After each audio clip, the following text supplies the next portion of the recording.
What if everything you've been told about spiritual awakening is a lie? They told you it was about peace, raising your vibration, visualizing your best life.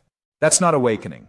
That's escapism dressed in spiritual drag. Real awakening doesn't coddle your ego, it tears it to pieces. It doesn't wrap you in white light, it drops you into the fire. Kundalini is not some mystical accessory for your spiritual brand. It's the unfiltered intelligence of life rising through your spine with zero regard for your comfort. Most people don't want truth, they want a prettier illusion. But if you're here, you might be ready to burn through the lies. Kundalini is not a concept or a trend.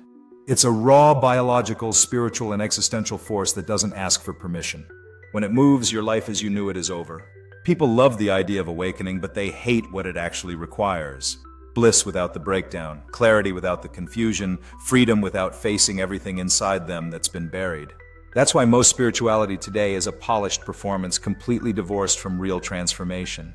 Real Kundalini doesn't care about your image or lingo. It's here to strip away the illusion that there's anything to seek. For centuries, Kundalini was held sacred and secret, not because it was elitist, but because it was dangerous when misunderstood. Oh, dangerous, like radioactive. It's pure, intelligent, creative life force that once awakened starts rewiring you from the inside. Nervous system, brain, emotions, identity. It tears through the unconscious with surgical precision, unearthing trauma, patterns, and beliefs. It doesn't do this in a poetic or peaceful way. It feels like you're dying, because what's being killed off is everything that isn't real. The New Age movement has neutered this force, watering it down into safe meditations and rainbow chakra diagrams.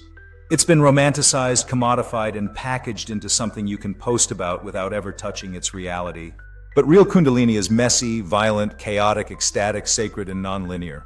It defies logic and schedules. When it rises, it doesn't give a damn about your plans. It has its own intelligence, timing, and agenda. Itatum's not here to flatter your ego, it's here to break it. Only through the death of the false self can the real self emerge. The people who experience this don't talk about it casually.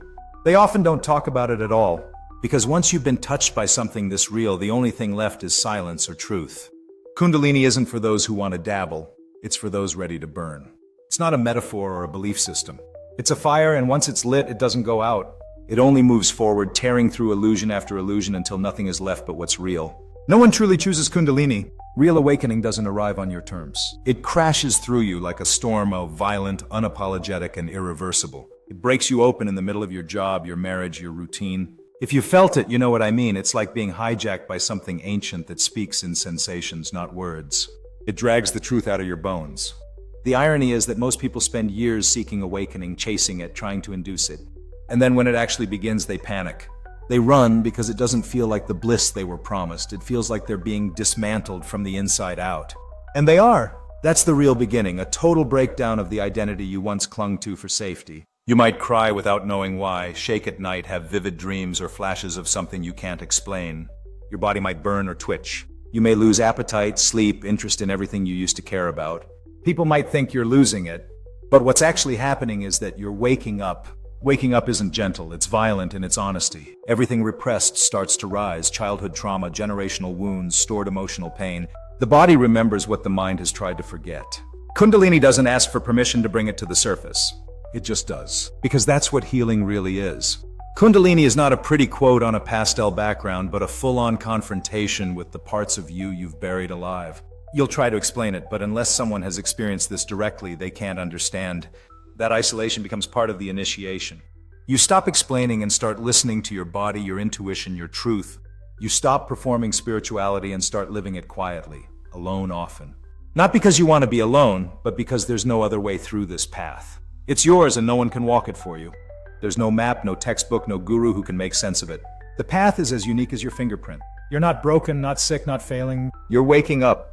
And if this resonates with you, hit the like button and share with someone who needs to hear this. Comment your thoughts and subscribe for more.